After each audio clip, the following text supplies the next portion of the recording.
Estamos en el 98.7, estamos poniendo la mañana en camino. Alejandro, si podés, preguntale al señor Juan Raúl Ferreira que sabe del sorteo para inmigrantes en Estados Unidos. Hay familias de uruguayos que no saben qué va a pasar con sus hijos. Hay otros mensajes. 099-894-9987. Hola. A veces creo que viví en otro país, tengo 59 años y viví hasta los 18 en el interior. Recuerdo en mi niñez vendedores ambulantes de prendas o frazadas que se decían desocupados textiles. Recuerdo las numerosas huelgas en las que participaban mi padre, tíos, vecinos, el cierre del frigorífico de mi ciudad, la paralización del puerto. Lo digo porque parece que todo lo malo ocurre o nace en estos tiempos, y aunque sea un triste consuelo, esto no es un patrimonio de estos tiempos. Siempre fue difícil para el trabajador y hoy, por cierto, hay muchos, hoy, y por cierto, con muchos menos derechos que hoy, lo dice Marisa. Bueno, no, Marisa, yo te quiero decir que yo tengo 7 años menos que vos, y yo soy del mismo país en el que viviste vos, ¿no?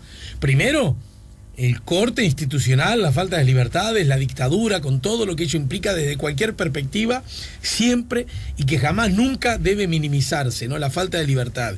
Y segundo, que es muy cierto, los temas vinculados al trabajo, al salario, al acceso a la salud, bueno, eran temas frecuentes de todos los días, constantemente en nuestras vidas. Hoy día que hay problemas, no cabe ninguna duda que hay problemas, pero me parece que nadie con cierto sentido de justicia por la historia puede ignorar que hay situaciones definitivamente más favorables. Lo que pasa es que los seres humanos, y eso es maravilloso para mi gusto, una vez que llegamos a una plataforma de cierto bienestar, queremos acceder a otra de mayor. Y cuando hablo de bienestar, no solo hablo del bienestar material, ¿no? Sino la consolidación de derechos, de vida digna, de justicia, de libertad, de ser más plenos como seres vivos. Bueno, en fin. Y sí, estamos en esa lucha. Por eso seguramente el problema de hoy, a veces algunos confunden creyendo que son solo de hoy, o mejor dicho, nos impiden ver los problemas que teníamos en el ayer. Bueno, muchos han sido notoriamente superados, coincido contigo, y esto que digo me parece que hacemos muy mal si solo lo queremos trasladar con una lógica política partidaria, porque es precisamente ese el problema que nos inhabilita a ver las cosas. Yo soy de los que cree, lo digo de verdad, que Uruguay tuvo desde la recuperación democrática para acá un avance en las condiciones de vida de los ciudadanos en líneas generales, con líneas que no son siempre ni ascendentes ni planas, con retrocesos, como de conocer la más importante crisis que vivió Uruguay en su historia, una de ellas por lo menos, ocurrida hace muy poquito, en el 2002. Bueno, no, yo no me olvido, como si este terrible sanguango, una persona ya crecida, ¿verdad? ¿Cómo me voy a olvidar?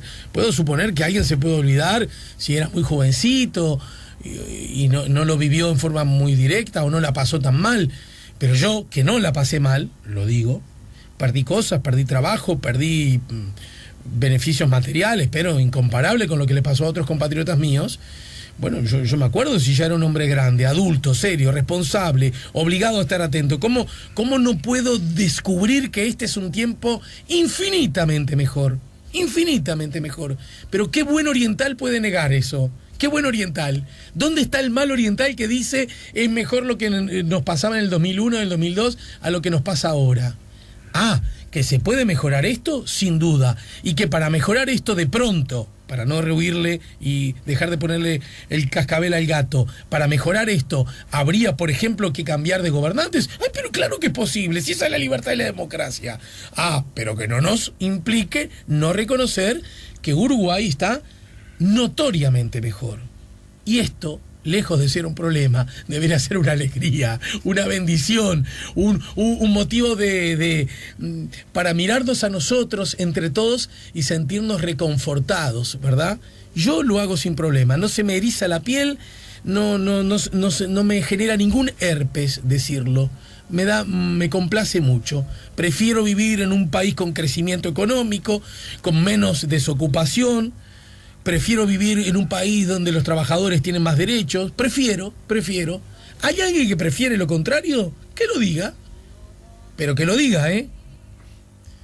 Bueno, ni sé por qué estoy hablando de esto. Juan Raúl Ferreira, buen día, bienvenido.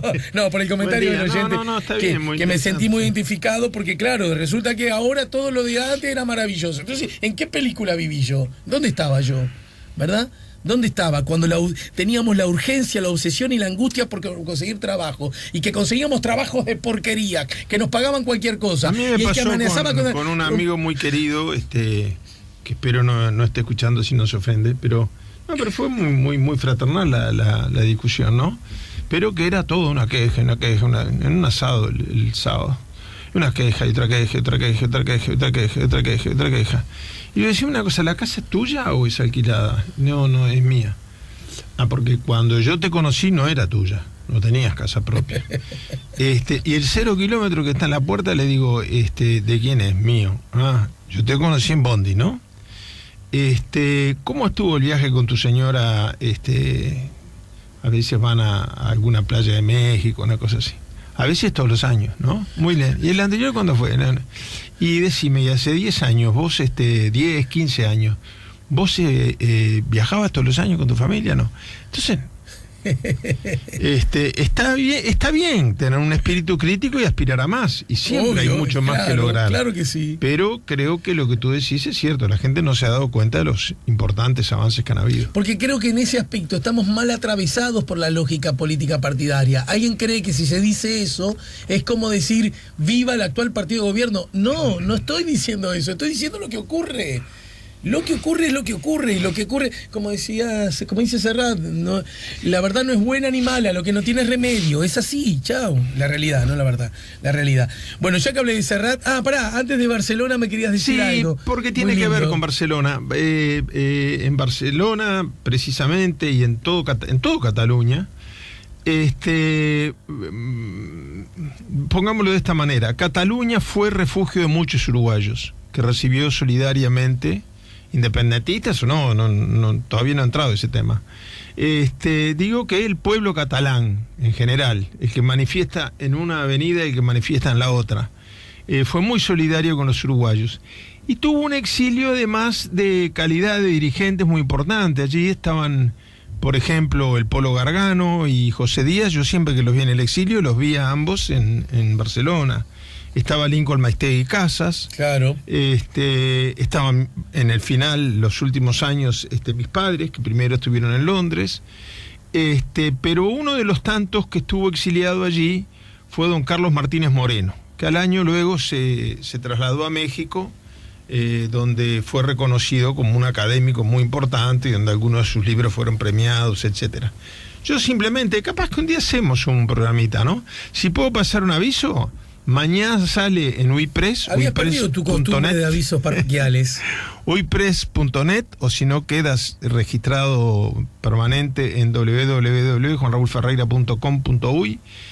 Mañana yo saco una columna, mi columna semanal en Uipress, sobre esta figura de Carlos Martínez Moreno, que hoy cumpliría 100 años. Es el centenario de una figura muy importante, al cual creo yo que el país todavía le debe el homenaje merecido. Uh-huh. Yo era, me comprenden las generales de la ley, porque él de niño era muy amigo de mi padre en Melo, su hermano menor, compañero de clase, él 2 años mayor. Y establecieron ahí, le llamaban en la escuela Artigas los 3 mosqueteros. Y a los 3 mosqueteros, como tienen que ser 4, se sumó Alain Berbás, que también estaba en la misma clase que Martínez Moreno y que mi padre. Los 3 tienen que ser 4. Y todos los recuerdos que yo oí de niño, de esa amistad que se forjó en aquellos años escolares en el interior, también recordaban una cosa muy bonita que además a papá le gustaba contar, ¿no? Que siempre cuando salían de la escuela había un momento que Carlos lo agarraba distraído, le pegaba un empujón y decía viva Valle, los blancos a la calle, pum, lo empujaba y le tiraba pero bueno, después Martínez Moreno fue el primer ministro antes del Pachecato, subsecretario de Educación y Cultura, fue el primero en renunciar cuando se aplicaron medidas prontas de seguridad, aún ya durante el gobierno de Gestido. Yo lo conocía por los cuentos de la amistad con mi padre. Después en el exilio hicimos una amistad tremenda. Él fue el secretario de la Convergencia Democrática. Pero ¿cómo lo conocí de verdad? Y con esto termino mi evocación y me recuerdo el centenario de esta figura maravillosa. Yo era funcionario judicial de la justicia penal. Y Carlos Martínez Moreno iba todos los días, subía aquella larga escalera de la calle Soriano para ir a Baranda y revisar 20, 30 expedientes, no de clientes, siendo una eminencia, profesor grado 5 de la universidad, etcétera, etcétera, sino porque era defensor de oficio. Porque era un Uruguay en el cual muchas veces los profesionales hacían este tipo de labor como forma de devolverle lo que el país les había dado en estudio y en conocimiento. Entonces uno piensa, uno de los penalistas más destacados que ha hecho doctrina a nivel internacional en materia de derecho penal, claro, se dedicaba a defender a gente que no tenía para pagar un abogado. Y luego, en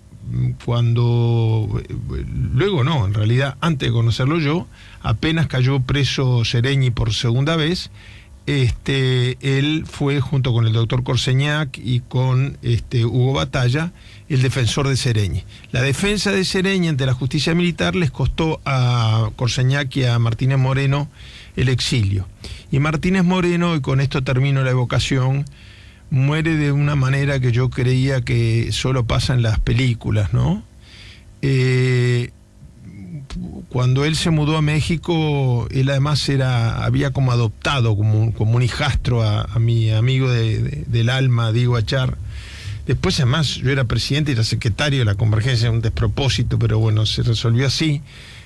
Pero ahí además trabajábamos juntos y así hicimos una amistad donde naturalmente los recuerdos de la niñez estaban presentes. Pero Martínez Moreno extrañaba mucho el Uruguay. Es de los exiliados que nunca logró hacer el duelo de la distancia de la madre, de la patria de origen. Y cuando retorna a la democracia empieza a hacer los trámites para poder regresar, que demoraron casi un año. Hasta que ya en plena democracia, en el 26 de febrero, si mi memoria no me 21. falla. 21 de febrero, bueno, ¿viste? De 1986. Está muy bien, sí, claro. Mirá, tú estás mirando, mirá. Sí. Él va al consulado del Uruguay, hace la fila, y en el momento en que le entregan el pasaporte para regresar al Uruguay, cayó muerto. Cayó al piso, cuando lo fueron a tratar de hacer reaccionar ya había muerto. Murió con el pasaporte en la mano. No me quiero emocionar, pero nosotros que añorábamos tanto con Diego y con papá volver a estrecharlo en un abrazo, fuimos 4 o 5 días más tarde a recibir sus cenizas. De algún modo, el consuelo que me queda es que él vio realizado el sueño del regreso. Es decir, él dejó de ser apátrida y tuvo su pasaporte legítimo, al que tenía derecho como ciudadano oriental, pero instantáneamente murió, ni llegó a darse cuenta de que había hecho un paro cardíaco fulminante. Creo que el Uruguay le debe un recuerdo a este hombre que dedicó su vida a la lucha contra la dictadura y antes de la dictadura dedicó su vida a ayudar profesionalmente a los más pobres y necesitados. Yo por lo menos quiero a título personal hacer este modesto homenaje en agradecimiento también a toda Cataluña, independentistas y españolistas, a todos la solidaridad que tuvieron con el pueblo uruguayo. Bueno, a ver, Alejandro, el miércoles pasado hicimos un análisis de que el tema era más complejo que lo que parecía, ¿no? Estamos hablando del caso de Cataluña, en fin, encuentros y desencuentros con España. Sí, yo recuerdo haber puesto el ejemplo de mucha gente que dice, bueno, es como que Tacuarembó mañana decida declararse independiente. No, y yo decía, no es lo mismo. No digo que estaba a favor de la independencia. Yo, sí. En criterio general, comparto una reflexión final que hiciste tú sobre que los chauvinismos nacionales nos lleven a una balcanización del mundo que lo haga peor para todo el mundo, para todos. Pero en todo caso traté de explicar que es un tema más complejo. Bueno, resultó ser que los hechos demostraron que es mucho más complejo de lo que parece. En primer lugar, se manifestó una cosa que es muy importante resaltar también. La diferencia entre independentistas y españolistas o gente o catalanes que no quieren separarse del Reino de España. La diferencia no radica en el nivel de cataluñedad, claro, no sé si existe la palabra, pero que tenga cada bando. Es decir, las manifestaciones eran de tamaño muy parecido. Eran verdaderas multitudes. Claro. Que si no hubiera existido la contrapartida que hacía una manifestación igual, uno hubiera dicho, bueno, pero estos son los auténticos representantes del pueblo catalán. De acuerdo. Lo que pasa es que convocaba la causa independentista y al mismo tiempo convocaba en otra avenida a cierta distancia con un gran respeto recíproco, aunque habría mucha bronca por dentro. No hubo hechos de violencia entre los partidarios de un bando y de otro. Los hechos de violencia que hubo fueron otros, pero no entre catalanes. Eso me parece que es muy importante resaltar.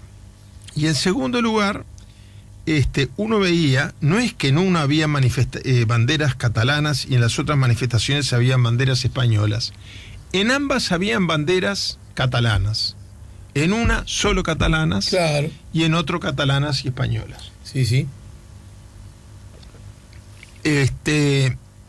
Me parece importante resaltar esto. No es menos catalán el que cree que Cataluña tiene que ser parte del reino y los secesionistas.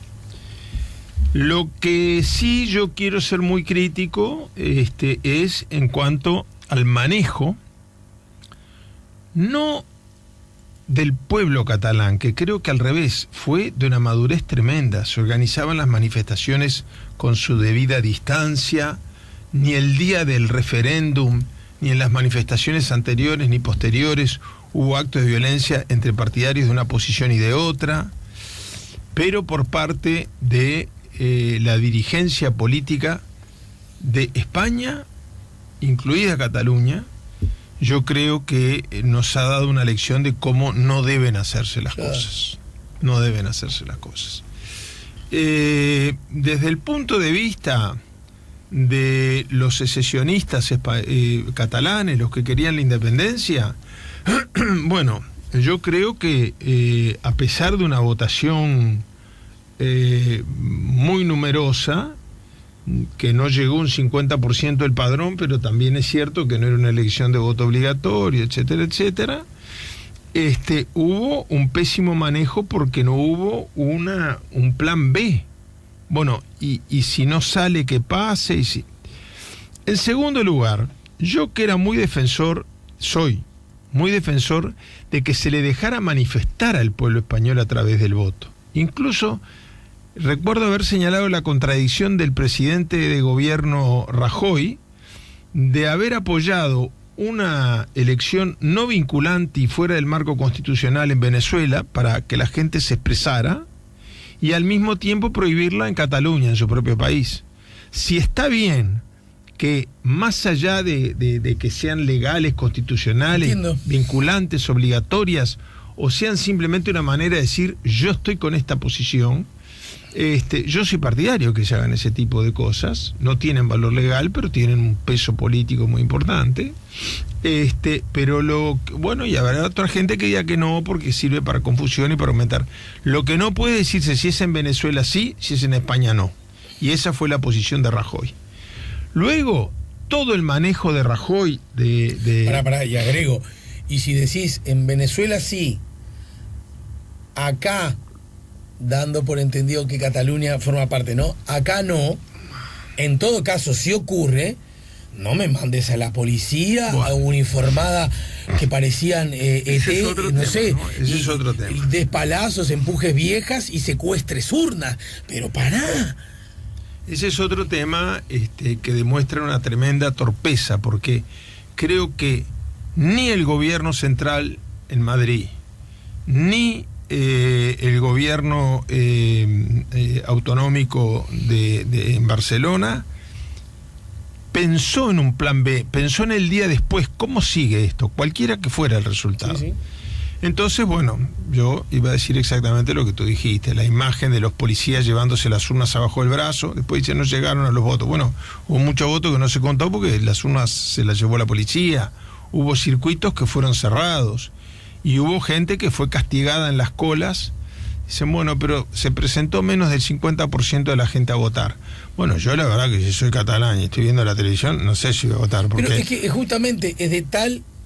a menos que sea ya maquiavélico el plan, yo no lo descarto. Es de tal torpeza, esto que estás diciendo tú es elocuente, que incluso el número importante de ciudadanos que no fueron a votar puede explicarse por la acción del gobierno español, cuando en realidad pudo haber sido un buen elemento. Si el gobierno español no participa, puede decir con autoridad moral, mirá qué pocos que fueron. O por lo menos no son todos. O por lo menos no son todos. Pero si a una señora de 80 años le fueron dando vuelta los dedos de la mano uno a uno hasta quebrarle los 5, no puede decir fue poca gente. No, claro, es que había que tener... La gente quiere los dedos, ¿no? Muy claro, la gente... El lunes tiene ganas de rascarse la cabeza con los dedos. Entre la independencia y los dedos, mucha gente de repente elige los dedos. Bueno, creo que ese fue el error más grave. Y algo comenté al pasar también, y vamos a pasar al otro bando, la fuerza policial que mandó. Perdón, me atoré. Sí, sí. Estás con tu agüita, tu café, así sí, que salimos del paso. Porque eso también es muy importante. Es decir, yo no digo que solo la policía catalana, la autonómica, se hiciera cargo del cuidado de la elección. Pero hay una fuerza que nunca había puesto pie en Cataluña después de la muerte de Franco, que es la Guardia Civil. La Guardia Civil es como la imagen del franquismo en Cataluña, en muchas partes de España, pero en Cataluña fundamentalmente. Y fue, como yo creo haberlo recordado el programa pasado, la fuerza coercitiva o represiva en ese momento que fusiló a Luis Companys, el primer presidente de la Generalitat de Cataluña. Entonces, hay 1000 fuerzas, está la Guardia Nacional, el propio ejército, hay 1000 maneras de controlar el orden que después demostró que no necesitaba ser controlado, salvo la Guardia Civil, que generó irritación, malestar, etcétera, etcétera. Ahora, del otro lado, del lado de los secesionistas catalanes, el presidente Puigdemont, porque lo digo en catalán, si no sería Puigdemont, el presidente Puigdemont, a mi juicio, no sé si se tuvo un exceso de confianza en que el plebiscito iba a ganar, que también lo hubiera puesto en una situación difícil, porque él decía que a partir del resultado del plebiscito iba a declarar la independencia de Cataluña. Y en realidad, para eso hay que cumplir algunas etapas que no se cumplieron en el Parlamento Nacional de España y, fundamentalmente, los 3/5 de los votos del Parlamento de Cataluña. Para mí, no lo digo por simpatía partidista, porque no tengo más simpatía por un partido que otro en Cataluña. El discurso del Parlamento catalán, después de realizadas las elecciones, más completo, más moderado, dicho en un tono sereno, con altura y con una solidez argumental tremendo, fue el del secretario del Partido Socialista Catalán. Tiene un nombre muy gracioso, el Partido Socialista Catalán se llama PSC-PSOE. Yo esto no lo sé porque soy erudito en partidos políticos, sino por un seminario que me invitaron Gargano y José Díaz en aquellos años. Porque el PSC era el Partido Socialista de Cataluña. Luego Felipe González forma el PSOE. Entonces había PSC y había PSOE. Después un pedazo del PSC se fue con el PSOE. Entonces había PSC y PSC-PSOE. Pero después el otro pedazo del PSC se adhirió también. Entonces quedó PSC, PSC, PSOE. Porque los dos PSC que adhirieron en distintos momentos querían mantener su identidad. Bueno, el secretario del PSC, PSC, PSOE, el secretario del socialismo catalán, pero la anécdota no es irrelevante porque demuestra todas las complejidades y matices que tiene el tema del independentismo. Porque hubo un momento que lo único que separaba al PSOE del PSC es que unos se sentían catalanes y no querían saber nada con los partidos federales. Y el Partido Socialista se pasó a llamar Partido Socialista Obrero Español. Pero digo, no es coincidencia este tema de la sigla compleja. Es la demostración de una situación compleja. Uh-huh. Bueno, hizo un discurso muy moderado, señalando dos contradicciones fundamentales. La primera es que esa elección él estaba en contra de que hubiera sido reprimida, totalmente en contra de que hubiera sido reprimida. Era partidario incluso de que se hubiera realizado, pero aclarándole, explicándole a la gente que no se estaba votando por la independencia, que se estaba votando para manifestar su voluntad de ser independientes, pero que eso no tenía un efecto jurídico. Esto le hace correr el riesgo, ya no a Cataluña y a España, que está embretada en este problema, sino a los independentistas mismos, el riesgo de la desilusión. A mí me impresionó mucho cómo cuando sesionó ayer el Parlamento catalán, había afuera una enorme multitud. Esa multitud era independentista. Fueron a festejar la independencia. Sí. Porque se anunció que se declaraba la independencia. Sí.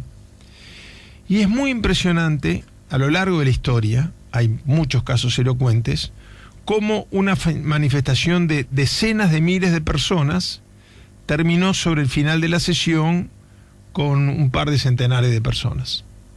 La gente fue arrollando las banderas y yéndose desilusionada.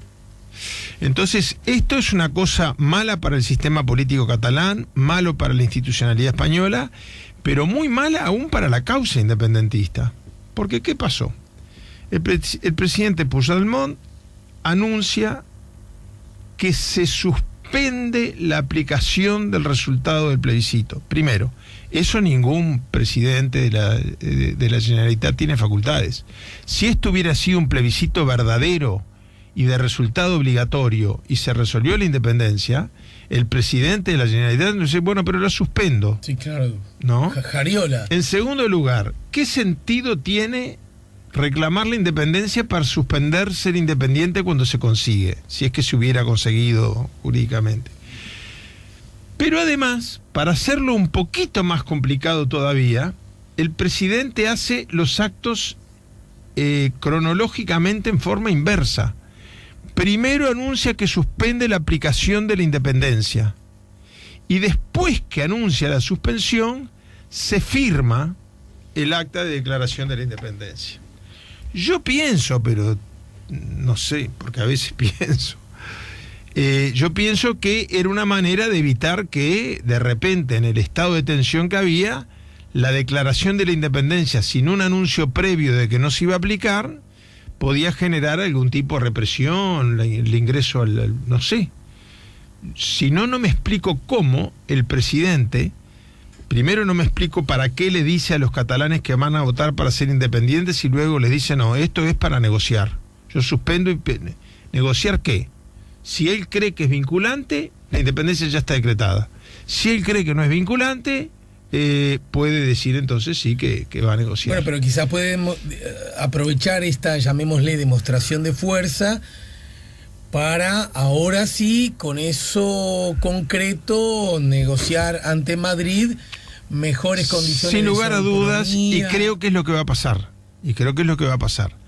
Pero hubiera sido mucho más fácil si él hubiera anunciado que ese pronunciamiento era simplemente una consulta al pueblo catalán de lo que quiere y no un referéndum modificatorio de la Constitución de España.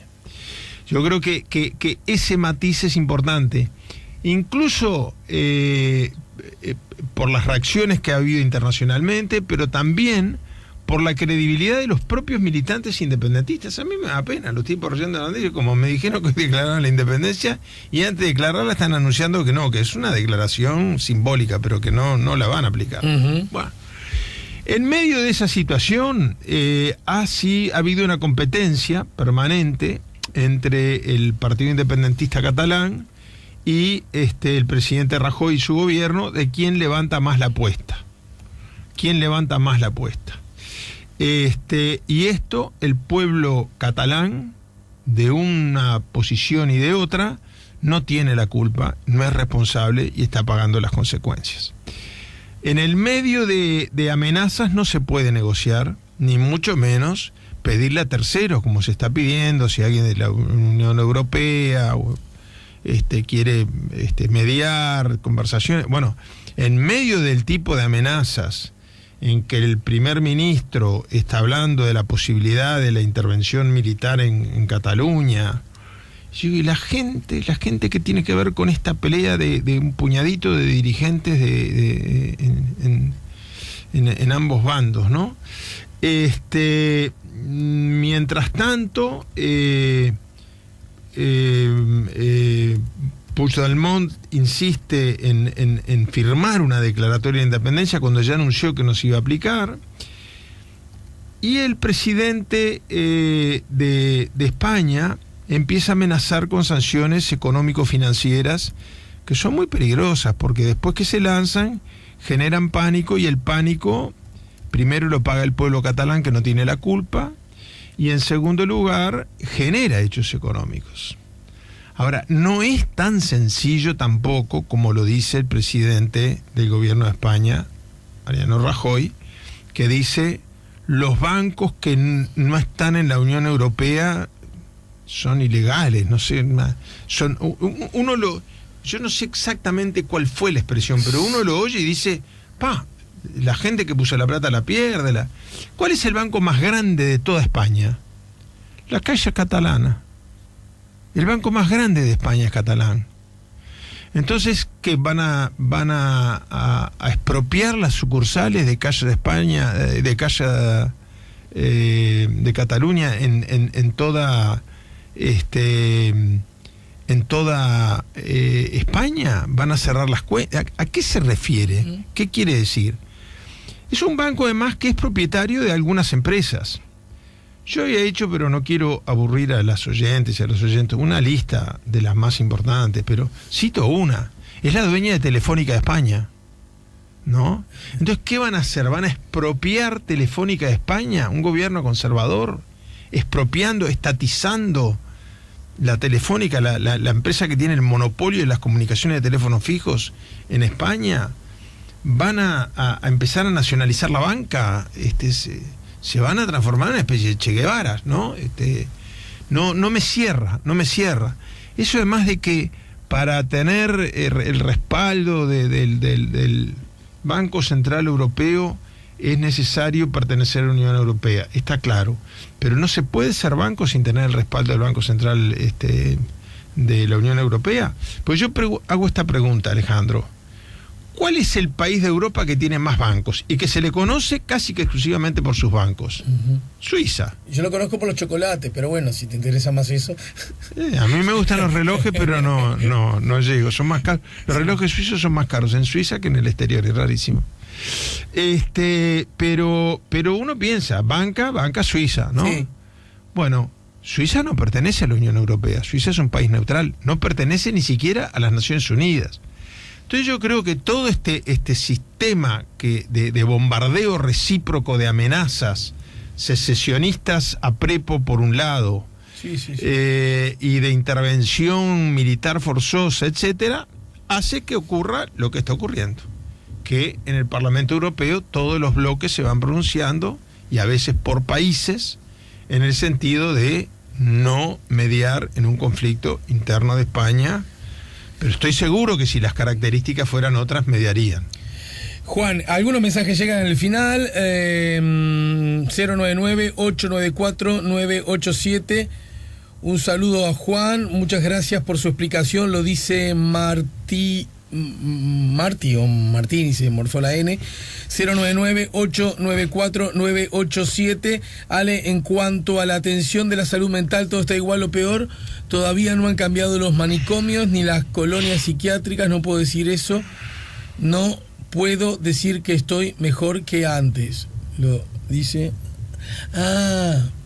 No, probablemente en algunos ámbitos de la sociedad haya problemas que no solo no se han mejorado, sino que se han agravado. Puede decir, si se imaginan ustedes, queridos oyentes, que cuando uno hace un comentario acerca de cómo va la marcha de un pueblo, de una región, de un país, de un continente, de un planeta, de pronto no está hablando justo de cómo está la salud mental, ¿no? Sin desestimar, pero tampoco puedo asegurar que aplique eso de que estamos... De hecho, a mí me parece buena la decisión que tomó el Parlamento, sí, la nueva de salud mental. Nosotros trabajamos en el periodo que yo estuve en la Institución Nacional de Derechos Humanos con todas las organizaciones de psicólogos y de psiquiatras del país, públicas y privadas, y con la Comisión de Salud Pública de la Cámara y del Senado, los respectivos presidentes Gloria Rodríguez y Marcos Carámbula, y creo que se logró una ley de un equilibrio tremendo, pero acaba de ser aprobada, creo que no ha sido reglamentada todavía incluso. Sí. Bueno, Juan, como siempre, muchas gracias, nos reencontramos contigo la próxima semana, ¿sí? El miércoles que viene, con todo gusto. Ya volvemos con La Mañana en Camino.